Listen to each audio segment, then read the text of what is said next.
안녕하세요. 스포라 대표 신서우입니다. 여러분들은 혹시 특별히 좋아하는 예술가라든지 화가가 있나요? 오늘은 유명한 그림들, 바로 명화와 관련된 동화 몇 권을 소개해 드리려고 해요. 명화에 대해서 공부하는 것도 아이들의 지식 확장 경험의 기초를 마련해 주기에 좋을 것 같아서 이번 시간에 기획해 봤는데요. 어떤 동화들이 있는지 우리 같이 살펴볼까요? 스포라, 오늘 가져온 동화는 총 3권인데요. 후이팡정 작가의 하늘에서 눈토끼가 내려요. 권정민 작가의 시계탕, 김혜진 작가의 클림트의 정원으로입니다. 이 세 작품은 모두 명화를 오마주한 작품인데요. 여기서 잠깐, 여러분은 혹시 오마주가 무엇인지 잘 알고 계신가요? 아이들의 책 읽기를 지루하지 않게 하고 학습 효과를 더욱 높이기 위해 저는 우리 부모님들께서 아이들과 동화를 함께 읽는 방향으로 권장드려요. 그래서 이번에도 부모님들께서 우리 아이들보다 먼저 알고 있으면 같이 이야기하기 좋은 정보를 잠깐 언급하고 책 소개로 넘어가려고 해요. 스포라, 이번 영상에서는 오마주랑 같이 곧잘 이야기되는 패러디, 모티프와 모티브, 표절까지 같이 간략하게 알아보려고 해요. 스포라, 첫 번째 오마주란 존경, 경의, 감사라는 뜻을 가진 프랑스어인데요. 오마주는 다른 작품의 핵심 요소나 표현 방식을 그대로 인용해서 원작에 대한 존중과 존경을 담는 표현이에요. 주로 원작과 같은 의미를 다시 표현하고 있어요. 이 원작을 알아봐 주세요. 작가와 작품을 오래오래 기억해 주세요 등의 의미를 담고 있습니다. 두 번째, 패러디는 다른 작품의 소재를 익살스럽게 흉내내어 표현하는 것을 말해요. 원작을 그대로 드러내는 오마주와 달리 패러디는 희화한 작품이에요. 그래서 풍자적 성격을 갖기도 한답니다. 세 번째로 모티브와 모티프인데요. 이 두 단어는 일상적으로는 같은 단어로 사용되지만 실제로는 그 의미가 다르답니다. 우선 모티브는 무언가를 표현하고 창작하는 원인과 동기, 영감, 말 그대로 창작의 출발점을 말해요. 어떤 것을 보고 영감을 받은 핵심 요소를 나만의 방식으로 재창조하는 것이죠. 오마주는 원작 그대로 인용해서 드러내는 것이고, 모티프는 재창조한다는 점에서 차이가 있습니다. 다음으로 모티프는 이야기를 구성하고 있는 여러 개의 화소인데요. 화소라는 것은 이야기를 구성하는 가장 작은 단위랍니다. 쉽게 예를 들어서 주몽설화에는 난생 모티프와 천손 모티프가 존재합니다. 난생 모티프는 설화의 주인공이 알에서 태어나는 것을 말하고, 천손 모티프는 설화의 주인공이 하늘의 자손이라는 것을 말합니다. 고구려의 시조로 알려진 주몽처럼 신라의 박혁것의 설화에도 난생 모티프와 천손 모티프가 존재한답니다. 이처럼 시조 설화에 두 모티프가 자주 등장하는 건 한나라의 시조에게 신비로움과 상서로움을 부여하고 시조의 기원을 하늘에 두어서 민족의 신성성을 강조하기 위해서랍니다. 이처럼 모티브는 작품을 창작하는 동기이기 때문에 작품 밖에서 오고, 모티프는 작품을 구성하는 단위이기 때문에 작품 안에 존재합니다. 이렇게 기억하면 구분하기 더욱 쉽겠죠. 네 번째로 표절은 다른 사람 작품을 베끼며 원작이 무엇인지 숨기고 그것을 자신만의 창작물로 속이는 것을 말해요. 오마주와 패러디 모티브의 경우 원작자의 허락이 필요하며, 허락을 받을 수 없는 경우에라도 출처에 명확한 표시가 필수입니다. 표절은 타인 것을 도둑질하는 것과 다름없는 것이에요. 이는 당연히 법적, 윤리적 문제로 이어져서 반드시 지양해야 할 문제이며, 우리 아이들이 올바르고 정당한 저작권 의식을 가질 수 있도록 우리 부모님들께서 잘 이끌어 주시는 것이 아주 중요합니다. 다 같이 꼭 기억해요. 이제 오마주에 대해서 알게 되었으니 명화를 오마주로 한 동화책들에 대해서 살펴볼게요. 스포라, 첫 번째로 소개할 책은 하늘에서 눈토끼가 내려요 책입니다. 눈을 보고 신나는 아이의 마음에 맞춰 눈을 새하얀 토끼로 표현한 사랑스러운 이야기인데요.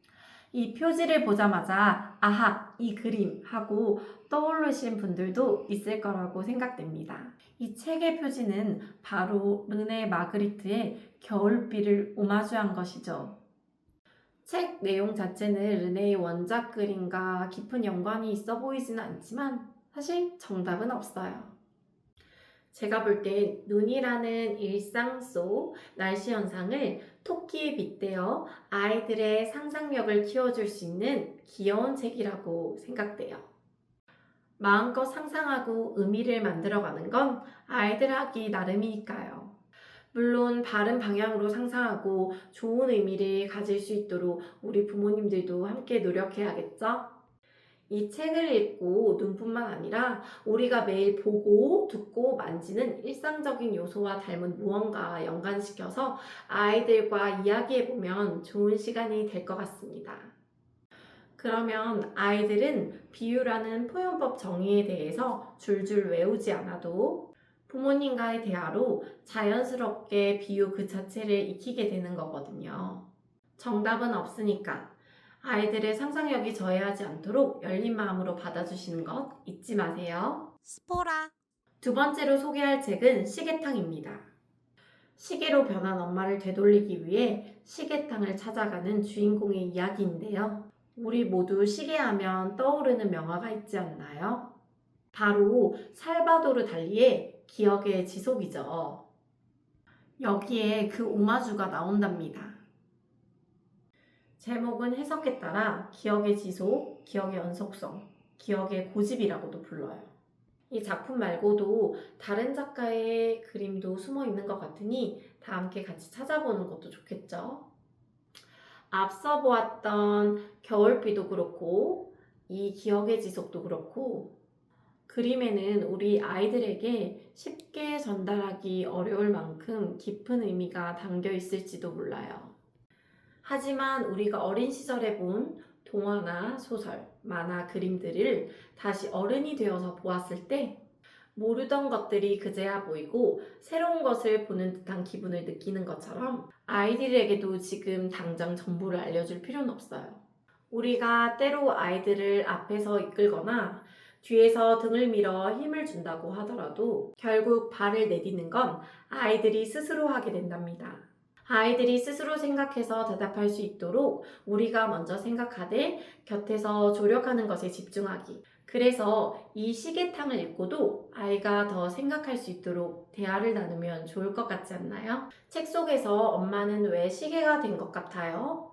여기에 나오는 시계탕은 어떤 곳인 것 같아요?처럼 책을 읽고 자연스럽게 할 수 있는 질문도 좋고 엄마 아빠가 시계가 된다면 어떨까요? 라거나 엄마 아빠가 시계가 아닌 다른 물건이 된다면 어떨까요? 라거나 내가 물건이 된다면 어떤 것일지 아이가 더 상상할 수 있게 이끄는 질문도 좋겠죠? 언제나 정답은 없으니까 여러분도 상상해보면 어떨까요? 스포라, 세 번째로 소개할 책은 클림트의 정원으로입니다. 이 책은 구스타프 클림트의 작품을 10개가 넘도록 오마주해서 클림트의 그림을 따라가는 꿈같은 여정을 그린 동화예요.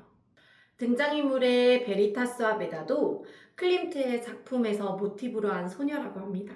우리도 클림트의 정원을 조금만 더 같이 들여다볼까요?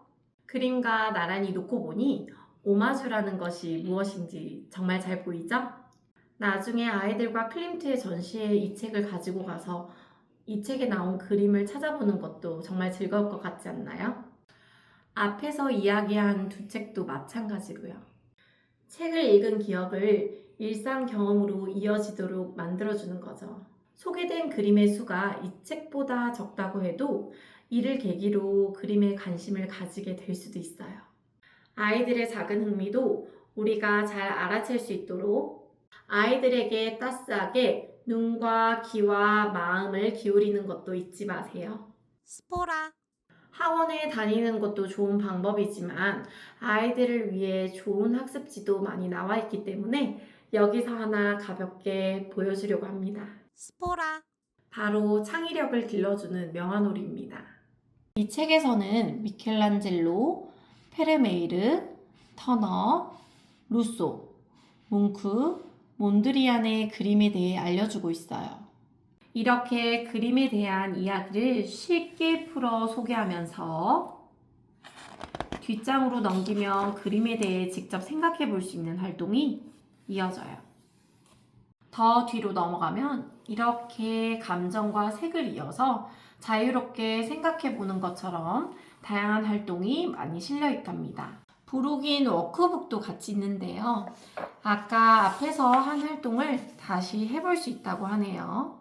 한 번 더 다르게 해보는 것도 좋고, 두 아이가 활동을 함께 하는 것이나 엄마 아빠와 아이가 하나씩 해보는 것도 좋겠죠. 오늘은 이렇게 명화와 관련된 동화 3권을 소개하면서 학습지까지 소개해봤는데요. 다들 재미있었나요? 오늘 책에 대한 간략한 정보들과 저희 스포라에 대한 정보들은 더보기란에 함께 적어 놓도록 할게요. 이번 영상이 조금이나마 도움이 되셨다면 좋아요와 댓글 꼭 부탁드리고요. 그리고 알림 설정, 구독도 부탁드리겠습니다. 우리 다음 영상에서 만나요. 안녕!